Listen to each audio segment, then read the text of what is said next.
Gail, you optioned this book back in 2000, which is a very long time ago in terms of how we talk about transgender people in this country and how we sort of understand their stories. What was it at that time that spoke to you about it? Well, I found it a very compelling opportunity because it was an unusual story and it wasn't very well known. And I think mostly because it was about a marriage and this wonderful love story, and that they figured it out together. Mm. And so I read a review and then read the book, and it was beautifully written, and then started trying to get it made. You were working to get this film made for quite some time before Tom Hooper and Eddie came aboard. Can you talk about those sort of early years of trying to get the project off the ground?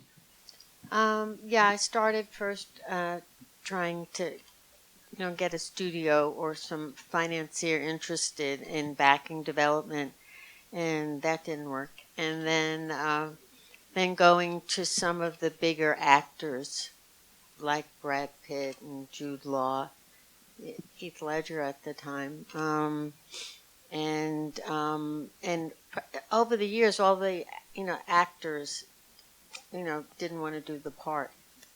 And so over the course of about, I don't know, about 8 years, it almost got made 3 times with different actors and different directors.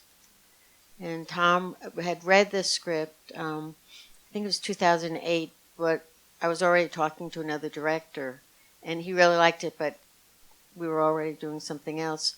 And then right after the King's speech was at Toronto, I saw him in London, and it's like, I think when he read the script the first time, it really touched him somewhere.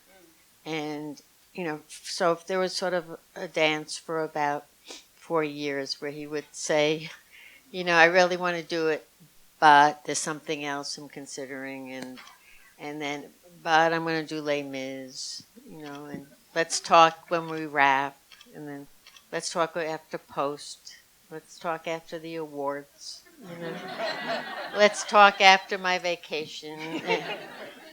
And then he called me one day and said, "You have your director."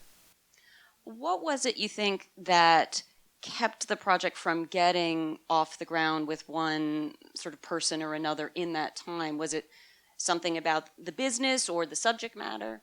No. I think everyone who signed on really responded to the script, and the story. Um, it was never in a situation where, we had a studio, we had all the money. Right. So when with getting a director or actors interested, you have to hope that they're not going to be offered something, that's more certain and that has all the financing in place. So it was really about timing.